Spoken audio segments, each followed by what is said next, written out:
जीवन तुम्हारी मुट्ठी में है, इसे आंसुओं का गुलिश्ता मत बनने दो। अपने पल पल के संसार को टूट कर मत बिखरने दो। क्या बात। बन हविष जल भी गए तो धूम हम बन जाएंगे। धूम से फिर मेघ बनकर हविष ही उपजाएंगे। क्या बात। हविष ही उपजाएंगे। श्रूयताम धर्म सर्वस्वम श्रुत्वा चाप्यवधार्यताम। आत्मनः प्रतिकूलानि परेशान मां समाचरेत। जो दूसरों को दर्द दे, जो दूसरों को दुख दे, वो धर्म हो ही नहीं सकता। नमस्कार मित्रों, हम हैं प्रमोद पांडे और आप देख रहे हैं एसपीबी न्यूज।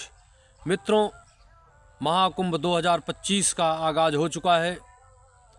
करोड़ों करोड़ों सनातन प्रेमी इस आस्था की महाकुंभ में एक पल का दर्शन करने के लिए बेताब हैं। तो आज हम आपको इस महाकुंभ के कुछ झांकियां दिखाएंगे, किस तरह से यहाँ पर भव्य और दिव्य तैयारियां की गई हैं। और इस महाकुंभ में विभिन्न साधु संतों के अलावा कवि, साहित्यकार, विद्वान, राजनीतिज्ञ, हर तबके के लोग इस आस्था के कुंभ में डुबकी लगाने का प्रयास कर रहे हैं। गंगा मैया के जल से अपने आप को पवित्र करने की होड़ लगी है। साधु संतों का जब अखाड़ा स्नान के लिए चलता है, उनके जाने के बाद श्रद्धालु उनकी चरण रज को लेकर के अपने पास रखते हैं। ऐसा आस्था का अनुपम दृश्य शायद ही पहले कभी देखा गया हो। इस महाकुंभ की अद्भुत तैयारियां हैं। उत्तर प्रदेश के यशस्वी मुख्यमंत्री योगी आदित्यनाथ जी ने इस संपूर्ण मेला क्षेत्र की तैयारी की निगरानी स्वयं अपनी देखरेख में करवाया है। उन्होंने कहा है कि 6 करोड़ श्रद्धालुओं को शाही स्नान में प्रथम दिन स्नान करने की उम्मीद है, लेकिन हमारी तैयारी 10 करोड़ की मानकर होगी। गंगा के तट पर 12 किलोमीटर तक स्नान घाट बनाए गए हैं, जिससे श्रद्धालुओं को कहीं कोई दिक्कत न होने पाए। आज इस संगम की पावन नगरी में देखिए महाकुंभ 2025 की ये झांकी है। किस तरह से साधु संत, अखाड़े के लोग कितनी धूमधाम से इस महाकुंभ के इस पर्व में पधार रहे हैं। साधु संतों का ऐसा समागम शायद ही कभी देखने को मिला हो। उत्तर प्रदेश के मुख्यमंत्री योगी जी ने इतनी दिव्यतम और भव्यतम व्यवस्था किया है। सनातन का वास्तविक स्वरूप देखना हो तो महाकुंभ में आए। किस तरह से साधु संत, सनातन प्रेमी इस तरह से महाकुंभ में अपना योगदान दे रहे हैं। ये युगों युगों से चले आ रही महाकुंभ की व्यवस्था, ऐसा अलौकिक सनातन का संगम शायद इससे पहले कभी देखा गया हो। आप देख सकते हैं किस तरह से साधु संतों का ये रूप, इतनी अलौकिक दृश्य। यह क्षेत्र, संगम क्षेत्र में साधु संतों का, सनातन धर्म का ऐसा परिचय शायद ही कभी कल्पना कोई कर सके।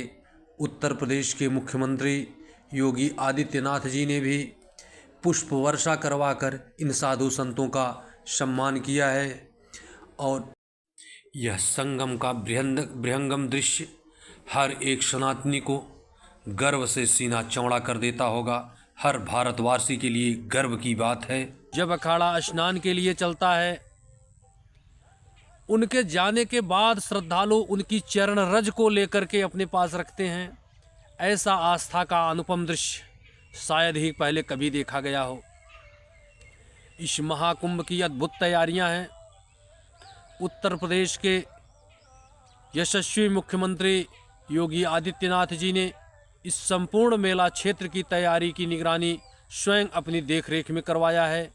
उन्होंने कहा है कि 6 करोड़ श्रद्धालुओं को शाही स्नान में प्रथम दिन स्नान करने की उम्मीद है, लेकिन हमारी तैयारी 10 करोड़ के मानकर होगी। गंगा के तट पर 12 किलोमीटर तक स्नान घाट बनाए गए हैं, जिससे श्रद्धालुओं को कहीं कोई दिक्कत न होने पाए। आज इस संगम की पावन नगरी में एक महान कवि पुष्कर प्रधान जी से भी हम वार्ता करेंगे। उनके इस पावन नगरी पे महाकुंभ पर उनकी क्या राय है, इसके एक साक्षात्कार का कुछ अंश हम आपको यहाँ दिखाएंगे।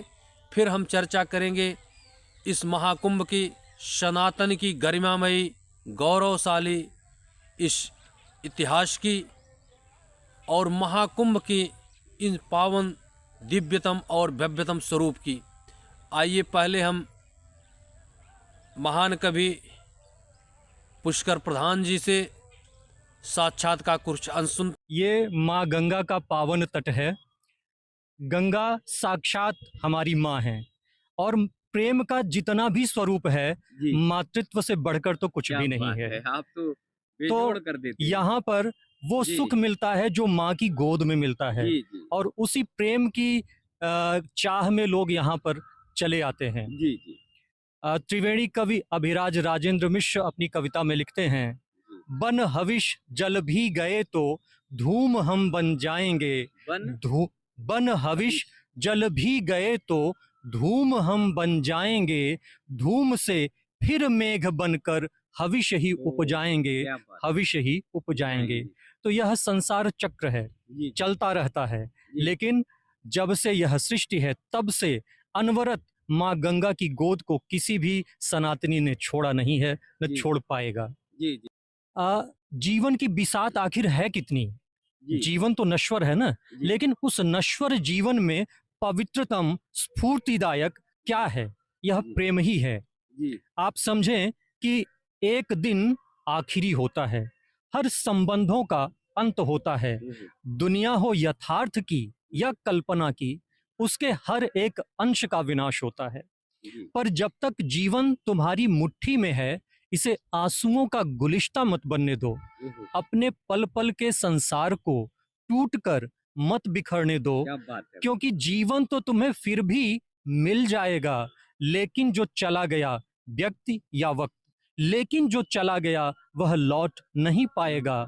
स्वीकार कर लो कि तुमने अपनी आत्मा को जाना है, स्वयं से संयुक्त परमात्मा को पहचाना है, स्वयं से संयुक्त परमात्मा को पहचाना है। जी तो इस जर्रे जर्रे का कण कण उस जी। परमात्मा का स्वरूप है जी और उस परमात्मा से ही हम जो है पैदा हुए हैं, तो जी। उसकी चाहत हमारे अंतर्मन में हमेशा रहती है। जी और माँ गंगा उस प्रेम का साकार स्वरूप है। जी जी वह ईश्वर प्रेम के रूप में ही निराकार और निर्गुण है, जी, जो जी। हमारे हृदय में निवास करता है। जी और उसी का साक्षात रूप मोक्षदायिनी माँ गंगा है, जी जिनके लिए हमारे भीतर प्रेम हमेशा बना रहता है। जी आपके भीतर प्रेम है तो उसका प्रस्फुटन किसी भी रूप में हो सकता है। जी। जैसे मुझे अपने भारत देश से प्रेम है, तो जी। देखिए किस प्रकार से मेरी भावनाएं निकलती हैं जी कि मिट नहीं सकती है कोई दास्तान, मिट नहीं सकती है कोई दास्तान, यह वतन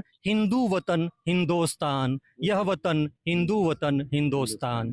जी तो प्रेम तो किसी भी रूप में आपके भीतर प्रकट होकर अपने अस्तित्व को जनाता रहता है। जी आप प्रेम से ही सदय होंगे और जी। प्रेम का अभाव आपको निर्दय बना देगा। जी निर्दय की प्रशंसा नहीं हो सकती और जी। सदय का अपमान नहीं हो सकता। जी जी जी वाह। चलो बीते भुलाते हैं, हाँ चलो रीते भुलाते हैं, चलो बीते भुलाते हैं। भारतीय हृदय रीता नहीं रहता, रहता। वो अपनी रीति और नीति को सदैव साथ लेकर ही चलता है। जी इसी में उसकी विजय छिपी होती है। दुनिया में मजहब है, दुनिया में रिलीजन है, लेकिन दुनिया में धर्म नहीं है।